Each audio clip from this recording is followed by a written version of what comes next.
Hari ini kita belajar kebenaran daripada firman Tuhan di dalam Yohanes pasal yang ke-16 ayat yang ke-4b sampai yang ke-15. Ya, yang tidak bawa Alkitab bisa baca di layar, Anda bisa catat dan bisa baca di rumah. Firman ini sangat penting dan ini yang paling diperlukan oleh orang Kristen. Bukan hanya seorang pendeta, tapi semua kita perlu ini firman Allah. Yohanes pasal 16, saya mulai dari ayat 4b.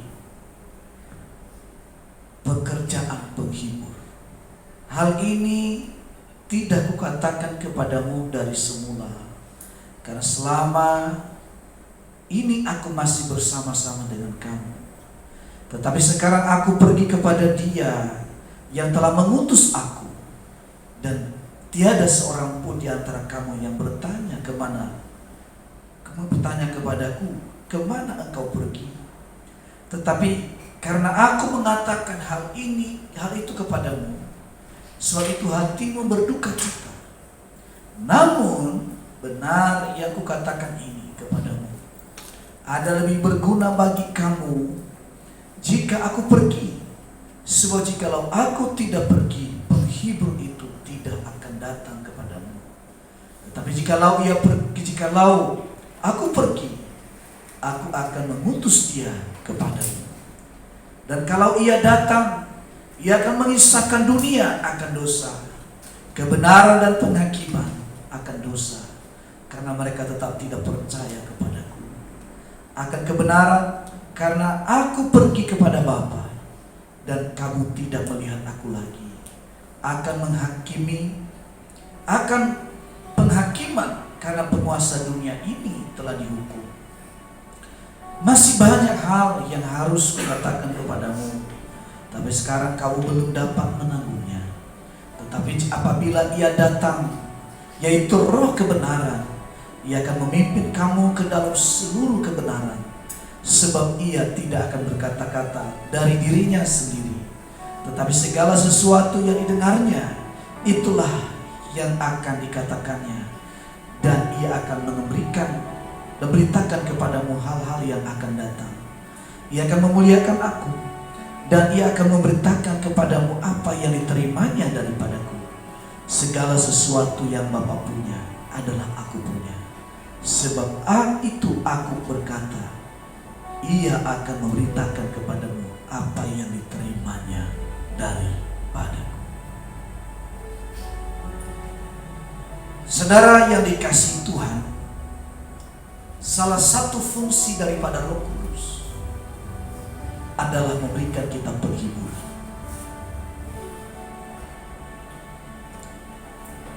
Selalu saya mengatakan hidup ini tidak adil. Karena ketika ujian datang, ketika masalah datang, tidak pernah minta izin terlebih dahulu. Tapi dia datang dengan tiba-tiba. Tadi pagi saya dengar informasi dari Bu Lesti, WA dari Bu Elis. Bu, hari ini saya nggak bisa masak. Cerita sebagian aja, karena anak saya sedang ditangkap polisi. Tadi lagu kita, Tuhan Yesus baik, betul nggak?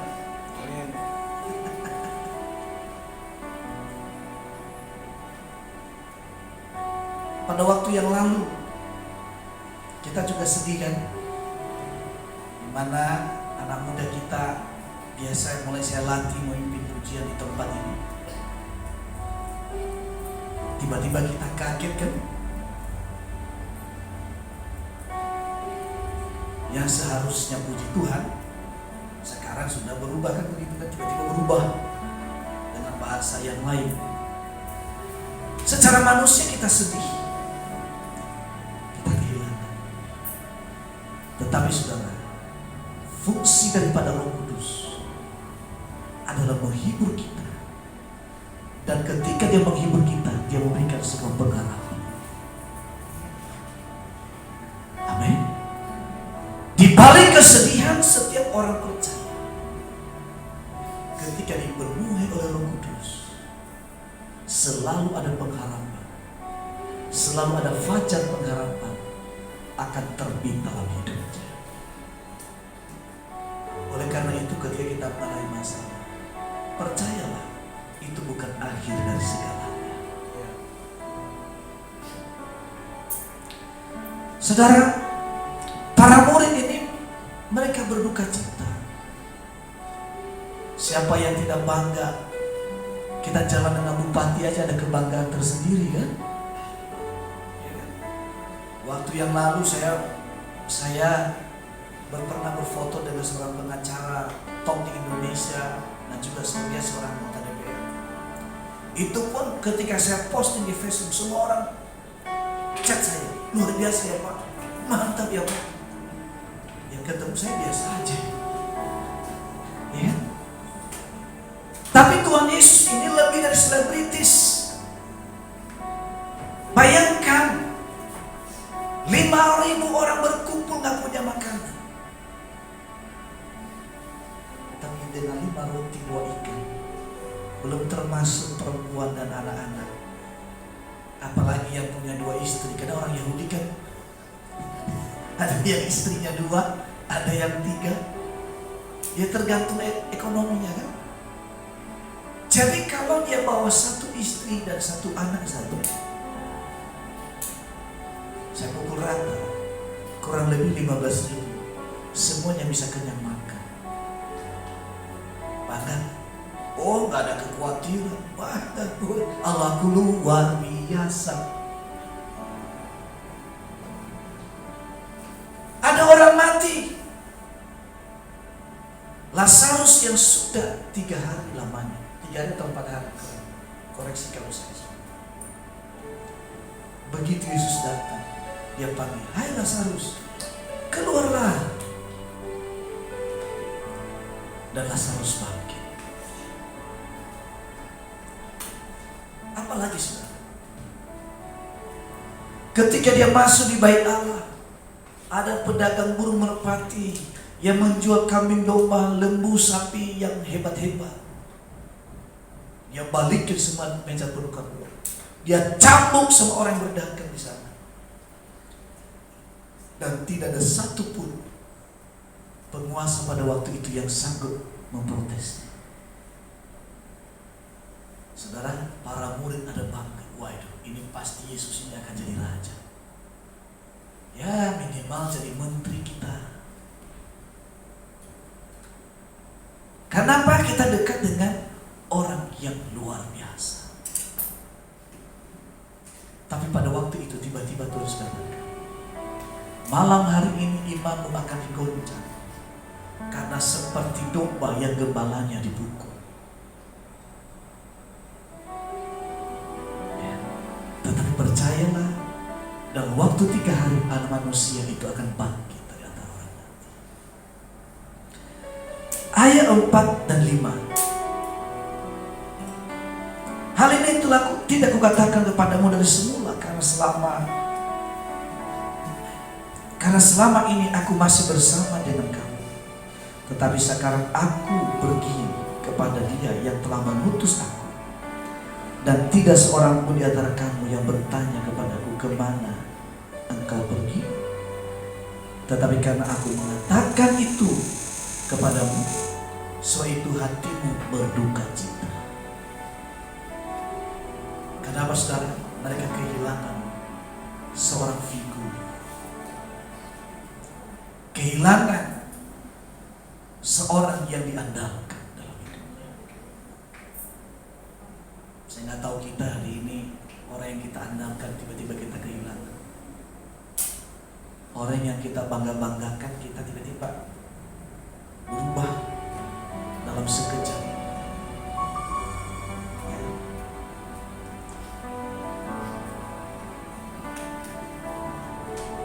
Namun benar yang kukatakan ini kepadamu, ada lebih berguna bagi kamu jika aku pergi. Sebab jikalau aku tidak pergi, penghibur itu tidak akan datang kepadamu. Tetapi jikalau aku pergi, aku mengutus Dia kepada. Ayat sebelumnya mengatakan, Tuhan katakan, kalau benih itu tidak jatuh ke tanah dan mati, dia tetap satu. Tapi kalau benih itu jatuh ke tanah, dia mati, dia akan berakar dan bertumbuh, dan dia bisa menghasilkan buah yang berlipat ganda. Contoh, kita tanam biji mangga, batangnya tetap satu, tapi buahnya bisa ribuan. Nah, jadi Tuhan Yesus itu tugas dia di muka bumi ini meletakkan dasar. Dan Tuhan Yesus rindu setiap kita memobilisasi jemaat menjadi murid. Dan murid ini dimobilisasi dia menjadi seorang pengajar, seorang guru, atau bahasanya teladan. Kalau Yesus sanggup menyembuhkan, maka seluruh murid sanggup untuk menyembuhkan. Itulah Tuhan Yesus.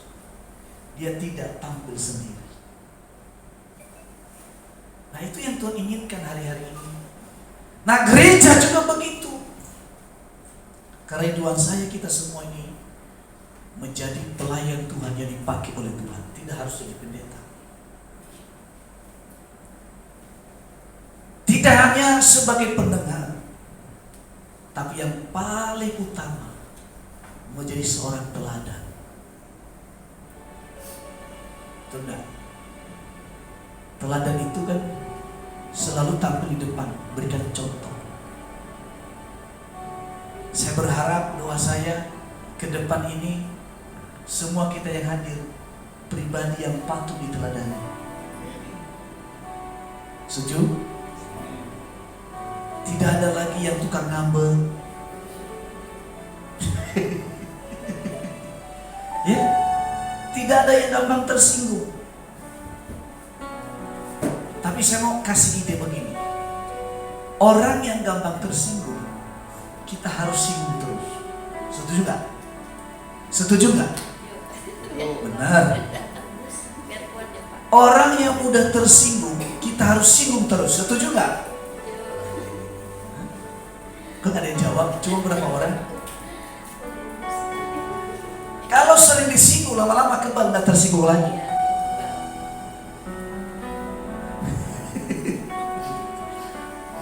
Ya. Paling pun kalau tersinggung nanti hanya berubah status saja di WA. Tapi kalau kemarin-kemarin bersungguh-sungguh, sekarang berubah. Terima kasih Tuhan, saya disinggung terus, sehingga saya nggak tersinggung lagi.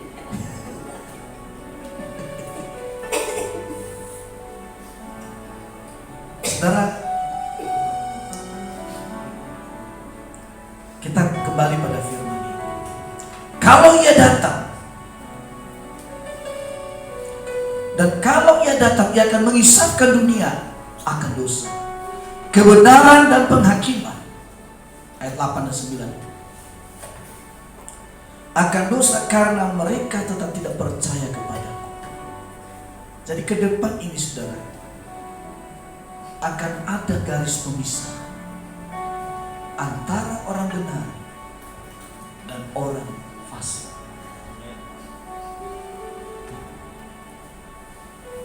Kambing tetaplah kambing, tidak mungkin bisa jadi domba.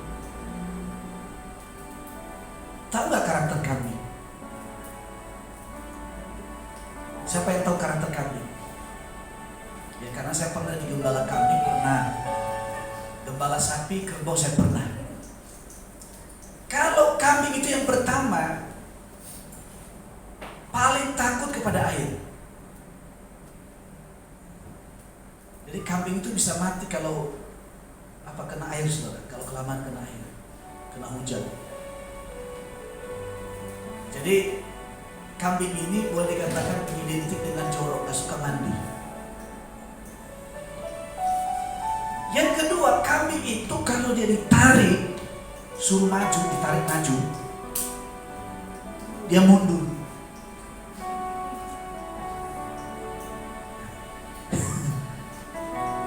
Yang belum pernah mengembalakan kambing, saya kasih tahu. Jadi dulu kambing itu kita tarik, dia tahan, saudara. Tapi kalau kita lepas, dia jalan sendiri. Itulah kambing. Nah, yang kita kenal dengan orang seenaknya. Kalau orang Jawa bilang apa? Seenaknya diri. Kalau bahasa saya seenak gundulnya. Maaf ya yang botak-botak. Ya, saya juga termasuk lah. Nah, banyak kan orang Kristen kayak gitu kan. Lalu kemudian kambing itu gembalanya selalu di belakang. Tapi kalau domba, saudara, gembalanya selalu di depan. Ayo ikut.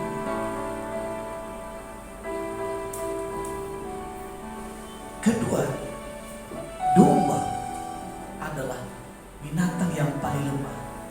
Dia bergantung pada gembalanya. Kemana gembalanya bawa kepada rumput. Dia nggak nanduk, domba itu nggak pernah nanduk. Tapi kalau kambing, gembalanya di belakang, di depan, hati-hati Anda akan ditanduk. Lo benar.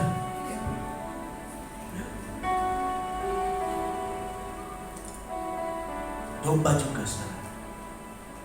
Dia nggak pernah berontak ketika bulunya dipotong. Saudara, di dalam gereja itu ada dua kekristenan. Ada Kristen domba. Ada juga Kristen yang berkelakuan seperti kambing. Ya. Tapi saya berdoa, di gereja kita hanya ada domba. Hanya ada domba, itu taat. Jadi kalau saya melihat secara keseluruhan, ya, kalau pemimpin itu melihat keseluruhan, nggak melihat yang retail itu. Gereja kita ini termasuk baik, termasuk sehat. Kenapa? Kalaupun ada yang ngambek, paling lama 3 minggu tidak ke gereja. Ini benar, saya kan amati hampir semua yang saya lihat. Paling lama 3 minggu, minggu keempat yang pasti ke gereja. Kalau ngambek, itu masih sehat. Paling sekedar keluar dari grup. Habis itu kembali lagi. Nah, itu namanya sehat adanya. Saya melihat secara keseluruhan ya, bukan melihat yang retail itu proses perjalanan hidup. Tapi saya bicara secara global, gereja kita ini termasuk gereja yang sehat. Yang kedua, gereja kita ini berbagai suku. Ada Niasnya, ada Bataknya, ada Chinesnya, ada Jawanya, ada Kupangnya, ada Padangnya. Nah, Manado juga ada. Hah? Ya. Nah, dari beda suku kita ini, saya melihat nggak ada yang suku Islam. Selalu bisa berbau. Ini sehat. Gereja kalau udah suku Islam itu sakit. Oh ya, satu lagi, ada Ambonnya juga kita. Tinggal Papua yang belum. Papua Sunda belum. Hah? Iya, apa? Menyusul ya. Nanti Pak Chandra yang bawa. Hah? Iya. Baik yang keriting maupun rambut lurus, darahnya tetap sama, darah Yesus. Putih atau hitam, coklat atau biru, tetap sama, darah Yesus telah menebus kita. Ya, karena kita nggak pernah minta lahir di suku mana. Kalau saya pengen ditanya sih, mau lahir di suku mana, pengen sih orang Yahudi, karena orang Yahudi kaya-kaya, pinter-pinter, ya, kulitnya lebih putih, menguasai dunia. Tapi Tuhan nggak izinkan lahir di sana. Memang harus saya lahir dari suku Nias, tapi saya bangga lahir dari suku Nias. Tetap ganteng, tetap keren. Amin. Jadi harus bangga, tapi juga jangan suku Islam. Jadi saudara kasih Tuhan, karena ini ada pemisahan antara orang benar dan orang fasik, antara kambing dan domba. Saya bilang begini, kalau Anda ketemu hal yang tidak beres, jangan ikutan tidak beres. Sesuatu yang tidak beres itu akan selalu ada. Tetapi kita juga harus memilih, kita ikut tidak beres atau beres. Nah, salah satu fungsi daripada Roh Kudus mengajar kita, menguatkan kita untuk memiliki prinsip yang benar dan hidup dalam prinsip yang benar. Jadi jangan karena temannya misalnya gak beres, maka ikut-ikutan juga tidak beres. Contoh misalnya, dia kan pelayan Tuhan, Pak. Kok begitu sih? Iya, dia pelayan Tuhan, itu kan jabatan. Di sisi lain banyak kelemahan, iya. Justru harus bangga. Orang ini banyak kelemahan, tapi dia tetap melayani Tuhan. Di balik kelemahan yang ada kelebihannya, itu apa? Memberi hati walaupun banyak kelemahan. Justru ketika Anda melihat orang yang gak benar, yang gak beres dalam gereja ini, doakan dia supaya menjadi beres. Itu. Ya. Karena apa? Surga itu juga sendiri-sendiri, gak bisa gandengan. Walaupun saling mencintai, tapi masalah surga tidak bisa bergandengan. Bergandengan itu hanya sampai di dunia ini, sampai akhir hidup. Karena di surga tidak ada pernikahan lagi. Ya seperti keyakinan lain ada. Bayangkan saudara, begitu mati saja ketemu 72 bidadari. Hah? Mau? Ya. Tapi iman Kristen tidak begitu. Iman kita beda. Karena di surga itu, kalau disebut pernikahan anak domba, bukan pernikahan urusan badan, tapi urusan hubungan intim, itu secara roh. Ya. Jadi jangan ikutan yang gak jelas. Bayangkan 72. Nah terus kalau perempuan dapat apa? Berondong. Waduh. Nah, saudara kasih Tuhan, di ayat yang ke-12, masih banyak hal yang harus kukatakan kepadamu, tetapi sekarang kamu belum dapat menanggungnya. Tetapi apabila ia datang, yaitu Roh kebenaran, ia akan memimpin kamu ke dalam seluruh kebenaran. Sebab ia tidak akan berkata-kata dari dirinya sendiri, tetapi segala sesuatu yang didengarnya, itulah yang akan dikatakannya. Dan ia akan memberitakan kepadamu hal-hal yang akan datang. Saudara, Roh Kudus, tugas salah satu pekerjaan yang istimewa, memberi kita kemampuan melihat masa depan.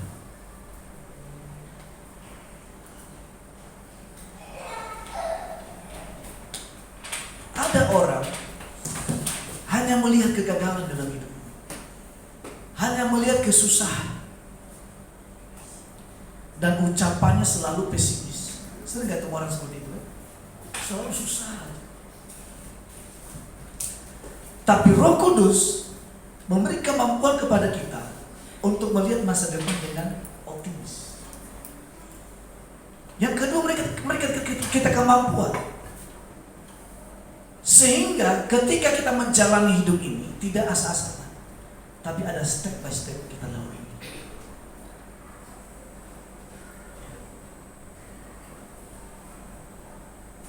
Lima tahun ke depan ditentukan bagaimana Anda berpikir hari ini. Bagaimana Anda bersikap hari ini? Anda harus memulai dari hari ini.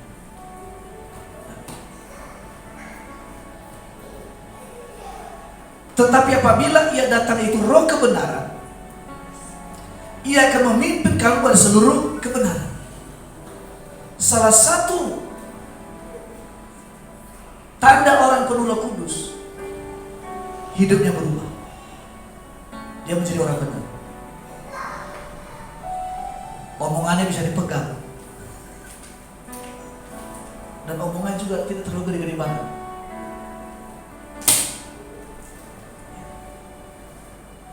Orang yang terlalu tinggi omongan, biasanya itu kebanyakan pepesan kosong. Tapi orang benar, dia berbicara tapi berkualitas.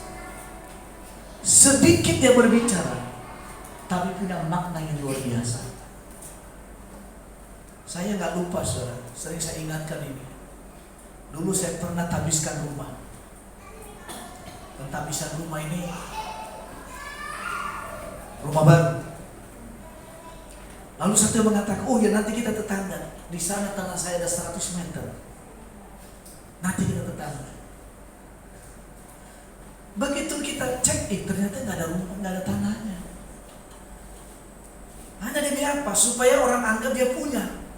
Padahal tidak punya apa-apa. Ya pokoknya dia ngomong dulu, gengsi dulu dong. Nanti kita tetangga di sana. Tanah saya di sebelah sana ada 100 meter. Ini beda dengan bahasa iman, saudara. Beda.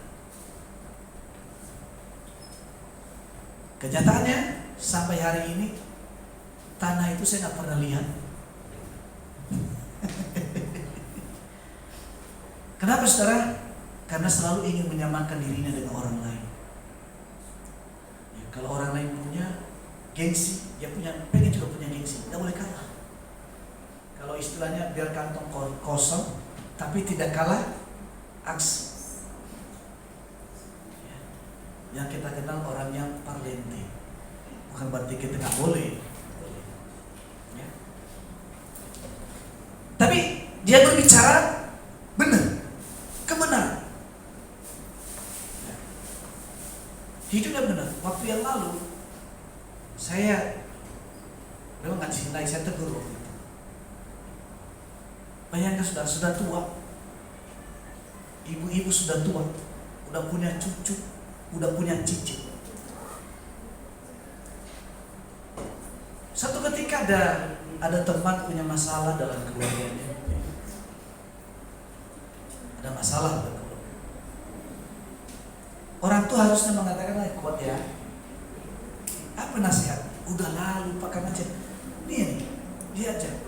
Mami aja masih laku, dia ini video call ya sama cowoknya. Nah, ini bukan mengurangi masalah, nambahin masalah ini.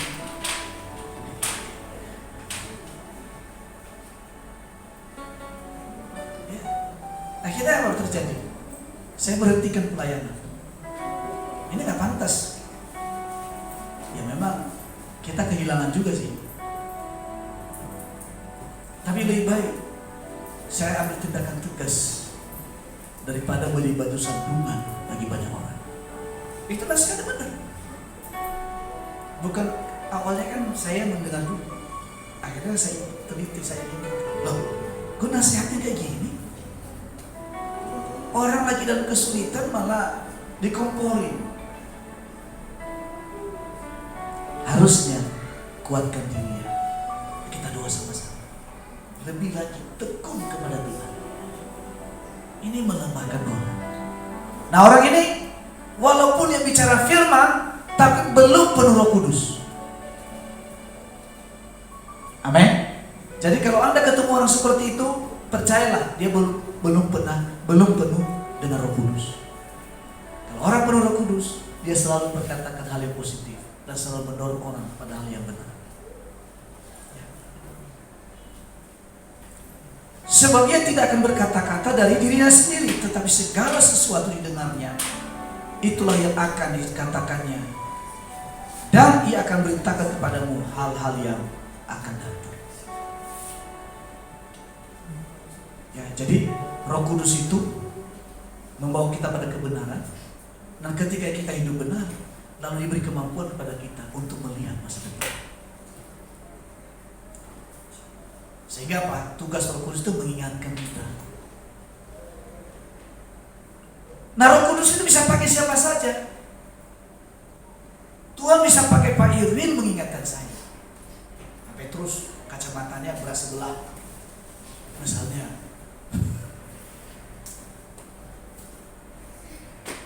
Ya. Tuhan pakai siapa saja. Kalau kita nggak peka lagi nasihat orang, jangan heran nanti binatang Tuhan bisa pakai. Seperti Bileam itu kan, karena sudah nggak bisa diingatkan lagi, maka keledailah dipakai Tuhan untuk bersuara mengingatkan dia. Ya. Yang kedua, Roh Kudus itu mengajar kita, mengajar. Nah, pengajaran itu bisa datang dari mana saja. Bisa pada waktu Anda baca firman, tiba-tiba ayat itu menjadi rema. Bisa melalui audible, ketika tiba-tiba ada suara. Bisa juga melalui penglihatan.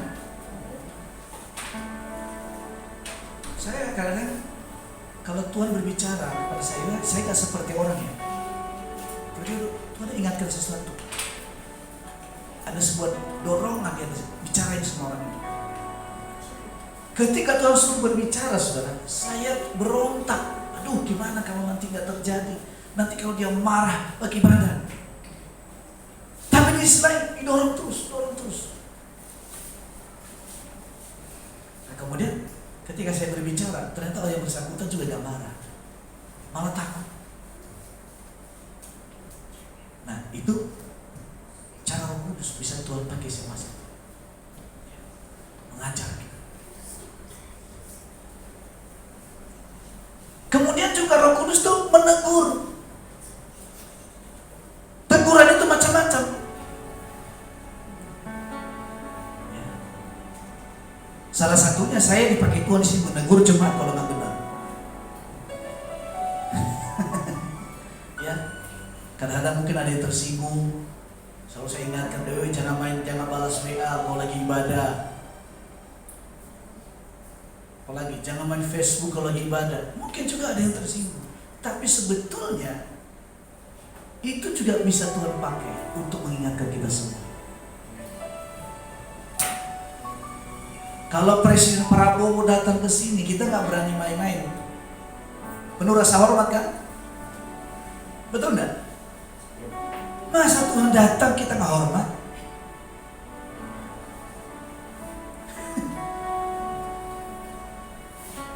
Ada rasa hormat.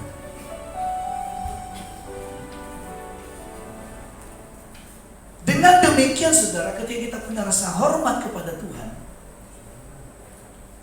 Anda akan lihat tangan Tuhan menyertai hidup. Lihat, Anda begitu mudah menemukan mujizat dalam hidup. Percayalah dengan saya. Saya saksi hidup. Saya tidak punya alasan untuk hidup berubah, tidak mungkin. Tapi ketika dipenuhi Roh Kudus, itu yang mengubah hidup saya sampai hari ini.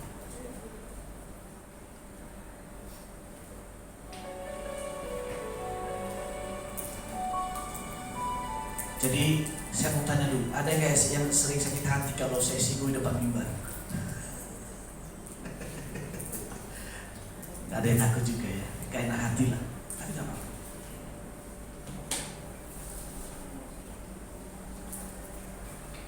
Ia akan memuliakan aku, sebab ia akan memberitakan kepadamu apa yang diterimanya daripadaku.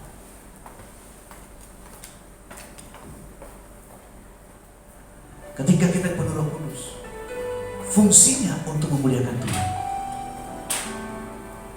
Fungsinya supaya nama Yesus ditinggikan.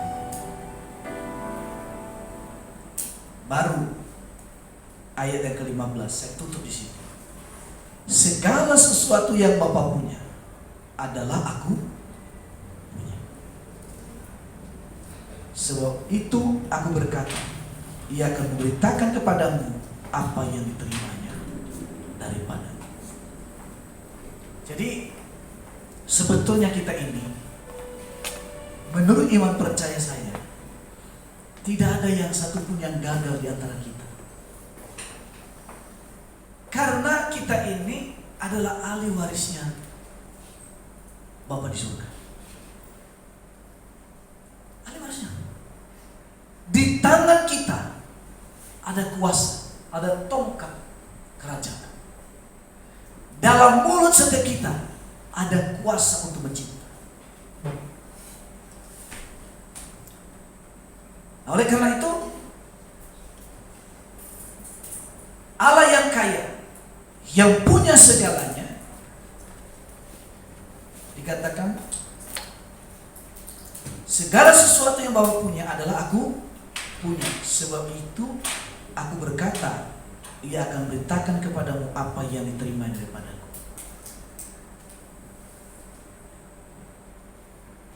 Kita ini setelah diangkat dari budak menjadi anak. Kalau kita diangkat jadi anak, berarti kita juga memiliki ahli waris. Diangkat. Nah, Allah itu kita ini punya segala. Yang kita perlukan itu menyenangkan hati Bapa. Dan Bapa itu melihat anak ini pantas gak diberi tanggung jawab? Bisa gak dipercaya? Kalau dia bisa dipercaya, maka Bapa juga percayakan isi hati. Termasuk hartanya juga dipercayakan. Amin. Apakah Pak Edward bisa dipercaya menjadi bendahara? Apakah seorang Petrus bisa dipercaya sebagai bendahara? Siapa yang mau dipercaya menjadi bendaharanya Tuhan? Gak ada yang mau. Malu-malu ya. Angkat tangan, yakin gitu loh. Gak enak mau jadi bendaharanya Tuhan. Gak enak. Kenapa? Ketika kita dipercayakan 1 juta uang, ada otomatis perpuluhan 10%. Yang kedua, berarti harus melihat saudara kita yang kesusahan. Ya kan? Belum lagi yang ada yang minta tolong. Pertanyaan saya, Anda bersungguh-sungguh gak ketika Anda melakukan? Kalau masih bersungguh-sungguh, berarti masih butuh proses menjadi bendaharanya Tuhan. Mau menjadi bendaharanya Tuhan?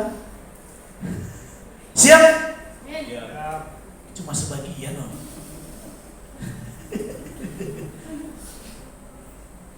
Itu semua butuh latihan. Maka dari itu latih diri menjadi bendahara mulai hari ini. Saya tidak pernah melihat orang yang suka menabur kekurangan dalam hidup. Percaya saya tidak pernah. Kalau sempat dia jatuh, iya. Tetapi Alkitab berkata, ketika orang benar jatuh, dia tidak pernah tergeletak. Tuhan selalu menopang hidupnya. Ya. Jadi saudara, siapa yang menjadi bendaharanya Tuhan? Hari ini mulai pelan-pelan aja dulu. Minimal perpuluhan kita dulu, setia dulu setiap bulan. Cuma itu aja dulu. Nanti pelan-pelan bergeser. Ada saudara saya kesusahan. Ada sebagainya. Saudara, saya tidak pernah bersungguh-sungguh. Kan kadang-kadang teman-teman saya itu mereka pikir saya ini orang kaya. Tapi saya bilang amin. Setiap dikirim proposal ke saya pembangunan gereja. Nah, satu saya bantu, diceritakan sama yang lain. Waduh, saya bilang jangan bilang-bilang dong. Ini udah keburu Pak. Ya sudah, berarti saya pasti punya uang. Ya, saya ngomong sama Tuhan, kalau proposal pembangunan gereja ini saya dikirimi, saya di email, saya di WA. Tuhan, saya mau bantu, tapi minta dong. Kan saya anak, saya minta proyek dari Tuhan supaya saya bisa membangun, menolong gereja yang sedang dibangun. Meskipun kita juga belum punya gedung gereja, apa-apa menabur dulu. Menabur dulu. Ya. Kadang saya baca proposal, kadang saya buka email.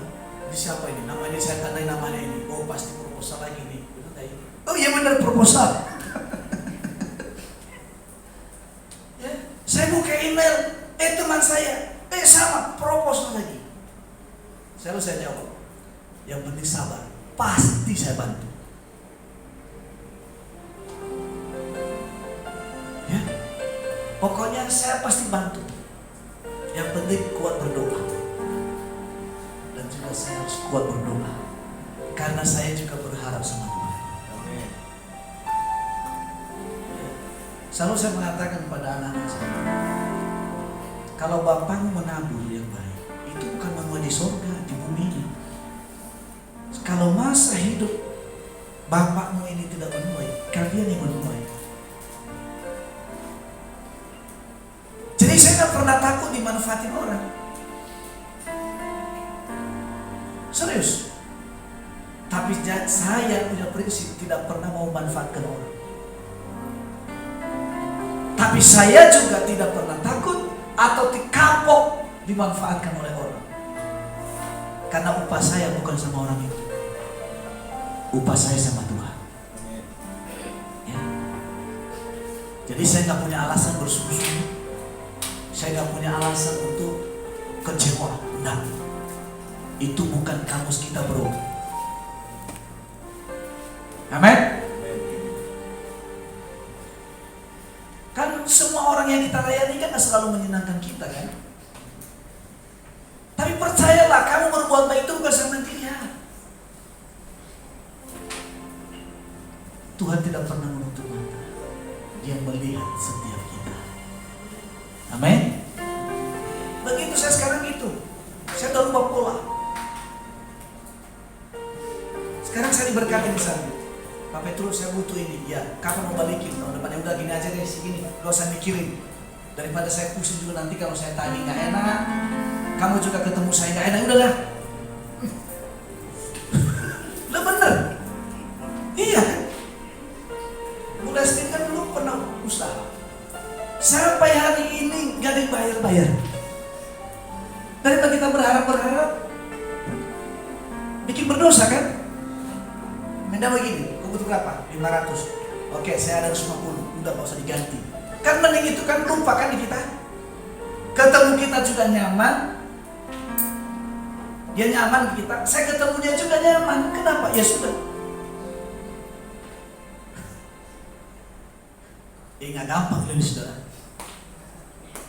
Tapi kalau Anda melakukan itu, usahakanlah kembalikan. Ini kan tipenya saya. Kecuali dia ngomong, udah lupain ya. Oh iya. Karena apa saudara? Saya capek nagih-nagih. Ini apalagi nilai itu 100.000, 200.000, udah mending dari lain dah. Kau juga berkat Tuhan. Tapi semakin saya lakukan, maka berkat Tuhan juga berlimpah-limpah. Amin. Jadi menabur di dunia ini bukan di surga, nggak ada urusan dengan surga itu, nggak perlu surga itu. Orang lantainya aja emas kok, injak-injak emas di sana. Mau berguling-guling di sana juga emas. Di muka bumi inilah kita menabur. Bukan semata-mata saya karena berlimpah uang di rekening, enggak. Memang print outnya sih cukup panjang. Kalau di print transaksinya luar biasa. Transaksinya. Saudara, ini mental kerajaan. Saya ajar kita semua.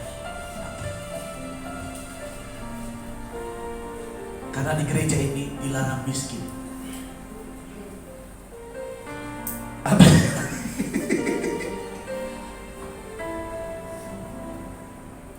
Saya doakan kita semua diberkati. Tuhan tambah-tambahkan talenta kita. Tuhan tambah-tambahkan kreativitas kita. Tapi ketika ada diberkati, jangan berkat itu merubah hidup. Di sini juga pernah ada orang yang miskin, benar-benar miskin. Tapi sayangnya ketika dia dapatkan apa yang kita doakan, berubah bahasanya. Sorry ya, gak cukup dengan doa saya sukses begini. Luar biasa. Ya oke, berarti kemampuan akhirnya terjadi. Sekarang sakit pula. Ya, makan itu suksesnya. Alat pijitan juga tersedia di mana-mana. Main-main. Kamu meremehkan Tuhan. Dulunya kamu susah nangis-nangis, doa semalaman, ngintil saya kemana-mana. Pulang ke rumah aja ketakutan, takut ditempelin besi, saya tungguin ketemu suaminya. Giliran sudah berkati, sorry ya, gak cukup dengan doa kita ini. Saya juga tahu gak cukup dengan doa. Saya juga sampai hari ini masih kerja. Tapi dengan arogan yang luar biasa. Nah bayangkan saudara, penyakit gula itu kan susah untuk sembuh, butuh proses waktu kan. Udah asam urat, udah kolesterol, udah tensi, komplikasi. Sahabatnya dokter, langganannya dokter, CS-nya suster.